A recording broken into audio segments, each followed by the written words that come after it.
High developers, আসসালামু আলাইকুম। আমি আপনাদের সাথে আছি হোসাইন মেজবা এবং আপনারা দেখছেন WordPress header design by Elementor.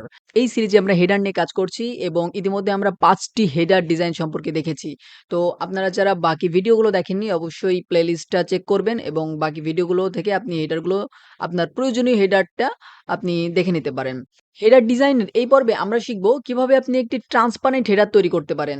তো আজকে মেইনলি ট্রান্সপারেন্ট হেডার সম্পর্কে আমরা জানবো এবং ট্রান্সপারেন্ট হেডার খুবই পপুলার একটা জিনিস।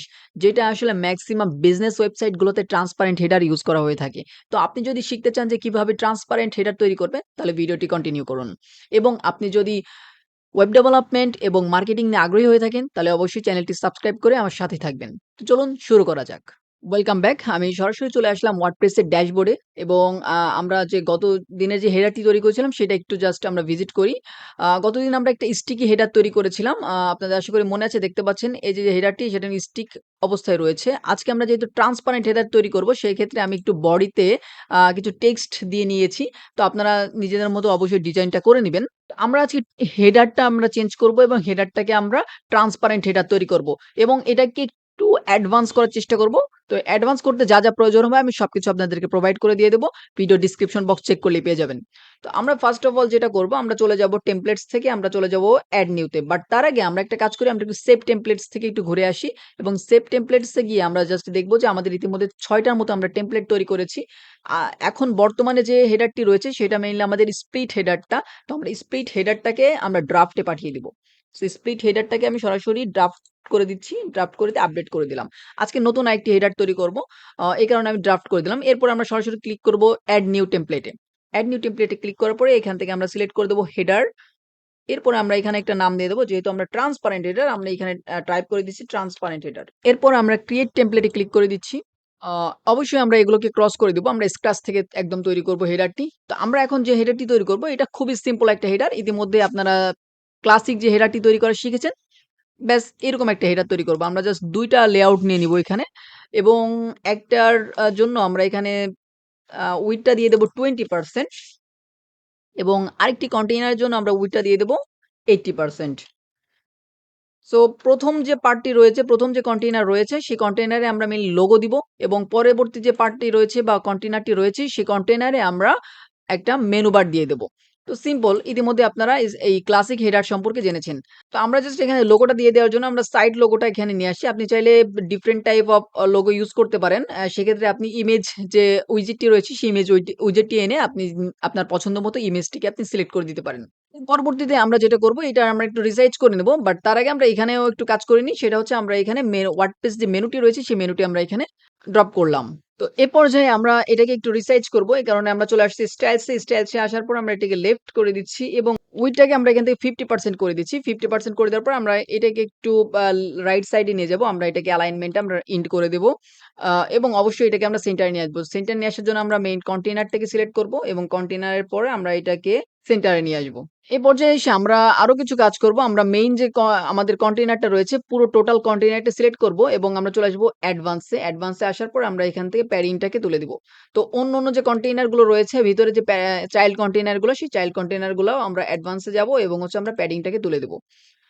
পাশেরটাকে আমরা অ্যাডভান্স এ গিয়ে আমরা প্যাডিংটাকে তুলে দিচ্ছি। ব্যাস এ পর্যন্তই আমাদের মোটামুটি হেডারটা তৈরি হয়ে গেছে। এখন যেহেতু ট্রান্সপারেন্ট হেডার আমরা তৈরি করব, সেক্ষেত্রে আমরা আরেকটু চাইলে একটু স্টাইল করতে পারি। সেটা হচ্ছে আমরা এখানে আসবো। আমরা মেনুটাকে সিলেক্ট করলাম। মেনুটাকে সিলেক্ট করে আমরা চলে আসলাম কালারস এ। কালারস এ এসে আপনি একটা হালকা কালার দিতে পারেন। খুবই লাইট একটা কালার এবং আমরা নরমালি এটাকে হোয়াইট করে দিচ্ছি এবং হভার করলে আমরা খুবই হালকা একটা কালার এখানে আমরা রাখবো। যাতে আসলে এখানে হভার করলে ব্যাপারটাকে আ একটু হাইলাইট করা। ব্যাস। আ এ পর্যায়ে আমরা পয়েন্টার যে কালারটা এটাকে আমরা নান করে দিচ্ছি। পয়েন্টারে আমাদের কোনো কালার প্রয়োজন নাই। ট্রান্সপারেন্ট করে দিলাম। তো মোটামুটি আমাদের কিন্তু হয়ে গেছে বলতে গেলে। আরেকটা কাজ করব সেটা হচ্ছে যেহেতু একটু ব্লার ইফেক্ট চলে আসুক। আমরা যদি চাই যে একটু যখন আমরা এটাকে স্ক্রল করব, স্ক্রল করলে এটাকে স্টিকি প্লাস হচ্ছে ব্লার ইফেক্ট চলে আসুক। সেক্ষেত্রে আমরা আপনারা ইতিমধ্যে জানেন যে আসলে কিভাবে স্টিকি করতে হয়। স্টিক করার জন্য আমরা 6 ডটে পুরো টোটাল কন্টেইনারটাকে সিলেক্ট করলাম। অ্যাডভান্স এ আসলাম। এবং এখান থেকে আমরা চলে যাব আমাদের মোশন ইফেক্টস এ। মোশন ইফেক্টস থেকে আমরা এটাকে স্টিকি থেকে টপ করে দেব। তো অর্থাৎ এটা স্টিকি হয়ে যাবে। এখন স্টিকি হেডার এটা হয়ে যাবে। এখন আরেকটা কাজ করব এবং যেহেতু আমরা এটাকে ট্রান্সপারেন্ট করব সেক্ষেত্রে আমাদের যে বর্তমানের যে পর্যায়ে রয়েছে, যদিও আমরা এটাকে আ রিফ্রেশ করলে এটাকে চলে যাবে। তো এই পর্যায়ে দেখতে পাচ্ছেন আমি এখানে একটু স্পেস রেখেছি। এই স্পেসটা যাতে একবারে টপে এইভাবে চলে আসে। ঠিক আছে? এইভাবে চলে আসে। যাতে এটাকে ট্রান্সপারেন্ট মনে হয়। সো আমি এখন যেটা করব টোটাল যে কন্টেইনারটা আছে কন্টেইনারটা সিলেক্ট করলাম এবং চলে আসবো অ্যাডভান্সে। অ্যাডভান্সে আসার পরে আপনারা এখান থেকে মার্জিন যেটা রয়েছে মার্জিনটাকে আপনারা বটম -120 করে দিবেন। সো -120 করে দিলাম এবং এটাকে আমরা পাবলিশ করব। বাট আচ্ছা পাবলিশ আগে ফার্স্ট অফ অল আমরা পাবলিশ করি এবং এড সাইটে ইন্টার সাইট দিয়ে আমরা জাস্ট এটাকে সেভ চেঞ্জেস করে দিচ্ছি। ওকে, এখন যদি আমরা এটাকে জাস্ট একটু রিলোড করি দেখতে পারবেন যে এটা চেঞ্জেস হয়ে গেছে। এই যে ট্রান্সপারেন্ট হেডারের যে বৈশিষ্ট্য সেটা কিন্তু চলে আসছে। যদিও আমাদের এখানে লোগোটা একটু ট্রান্সপারেন্ট করা দরকার ছিল। এই যে পাশটা আমরা ট্রান্সপারেন্ট আসলে করা হয়নি। আপনারা গত ১ম ভিডিও থেকে এই ব্যাপারটি দেখছেন। ওটা প্রবলেম নাই। আমরা ওটাকে চাইলে পরবর্তীতে চেঞ্জ করে দিতে পারবেন। আমরা আরেকটু কাজ করব। আমরা এই যে আ টেক্সট আছে এই ব্যাপারটা আমরা একটু চেঞ্জেস করব। যদিও আমাদের ট্রান্সপারেন্ট হেডার হয়ে গেছে। বাট এটা দেখুন আমরা যখন উঠাচ্ছি তখন এই যে লেখাগুলো এটা মনে হচ্ছে যে একবারে একটা এলোমেলো একটা অবস্থা। তো আমরা এখানে যেটা করব একটা ব্লার ইফেক্ট নিয়ে আসব। সো এই ব্লার ইফেক্ট আনার জন্য ভেরি সিম্পল আমি একটু কিছু কাস্টম কোড করছি। তো ফার্স্ট অফ অল আপনি চলে আসবেন ইমেজ কন্টেইনারে। ইমেজ কন্টেইনারে আসার পরে আপনি এখান থেকে যেটা কাজটি করবেন এখান থেকে একটা ক্লাস দিয়ে নিবেন। তো ক্লাসটা কোথায় পাবেন এবং কোডটা কি দিবেন আমি চলে যাচ্ছি সরাসরি এই যে কোডটি দেখতে পাচ্ছেন এই কোডটি আমি আপনাদেরকে দিয়ে দিব। ভিডিও ডেসক্রিপশন বক্সে পেয়ে যাবেন। সো এখান থেকে আপনারা যেটা করবেন হেডার ইমেজ নামে একটা ক্লাস রয়েছে। So header image, header hyphen image এই জিনিসটাকে আপনি এই যে ক্লাস রয়েছে এই ক্লাসে পেস্ট করে দিবেন। হেডার হাইফেন ইমেজ এই জিনিসটা জাস্ট আপনি এখানে পেস্ট করে দিবেন। ব্যাস এবং আপনি চলে আসবেন সরাসরি মেইন যে কন্টেইনার রয়েছে সেই কন্টেইনারে। কন্টেইনার আসার পরে একটু স্ক্রল আপ করবেন। স্ক্রল আপ করলে এখানে দেখতে পারেন জেড ইনডেক্স আছে। জেড ইনডেক্স এখানে দিয়ে দিবেন 10। 10 জেড ইনডেক্স দিবেন। মেইন কথা হচ্ছে আপনি এখানে 10 বা হচ্ছে গিয়ে 90 বা আপনার যেটা ইচ্ছা সেটা দিতে পারেন। আমি এখানে 10 রাখছি। আপনি অবশ্যই এটা ৫ বা ১০ থেকে বেশি বা সমান রাখার চেষ্টা করবেন। যাতে এটা সবার উপরে হেডারটা সব অন্যান্য যে কন্টেইনার গুলো থাকবে বডিতে সেগুলোর চাইতে একটু উপরে বা টপে দেখা যায়। এই কারণে আমরা এখানে 10 রাখলাম। এরপর আমরা একটু ব্লার ইফেক্ট দেওয়ার জন্য যে কাজটি করব আমরা এখানে কাস্টম সিএসএস করব। তো কাস্টম যে সিএসএস টা আপনারা কোডটা দেখতে পাচ্ছেন এই কোডটাকে টোটালি আপনি কপি করে নিবেন। টোটালি একদম কপি করে নিয়ে আপনি জাস্ট চলে আসবেন এবং মেইন যে 6 ডটে ক্লিক করে মেইন টোটাল কন্টেইনারে ক্লিক করে আপনি চলে আসবেন কাস্টম সিএসএস এ। এরপরে এইখানে আপনি জাস্ট কোডটাকে পেস্ট করে দেন। কোডটাকে পেস্ট করে দিলে আপনার কাজ শেষ। এখন আপনি জাস্ট সেভ চেঞ্জেস করে ফেলুন এবং সেভ চেঞ্জেস করে দেওয়ার পরে যখন পাবলিশ হয়ে যাবে আমরা জাস্ট এটাকে একটু রিলোড করে দিব। তো এটাকে রিলোড করে দিলে দেখতে পাচ্ছেন এখানে অটোমেটিক্যালি একটা শ্যাডো ইফেক্ট চলে আসছে। আমরা যখন এটাকে স্ক্রল আপ করব তখন এটা কিন্তু অটোমেটিক্যালি এখানে শ্যাডো চলে আসছে এবং একটা ব্লার ইফেক্ট চলে আসছে। আই হোপ আপনি দেখতে পাচ্ছেন। আমরা যদি একটু নিচের দিকে একটু বড় করি সেক্ষেত্রে আমরা যেটা করব আমরা এই জিনিসটাকে আমাদের যে হেডার আমার যে হোম পেজটা রয়েছে হোম পেজটার নিচের দিকে একটু আরেকটু কনটেন্টটা একটু বাড়াবো আমরা। সো আমরা একটা কাজ করি আমরা উপর দিকে কনটেন্ট বাড়াই। উপর দিকে আমরা একটা লেআউট নিয়ে নিচ্ছি এবং লেআউটের অবশ্যই কালারটাকে আমাদের সেম রাখতে হবে। আমরা একটা কাজ করি, আমরা যেহেতু একটা কালার নিয়ে কাজ করছি, আমরা এই কালারটাকে কপি করে নিলাম এবং এই কন্টেইনারে গিয়ে আমরা ব্যাকগ্রাউন্ড স্টাইলস এ যাবো এবং ক্লাসিক থেকে আমরা কালারটাকে আমরা চেঞ্জেস করে দিব।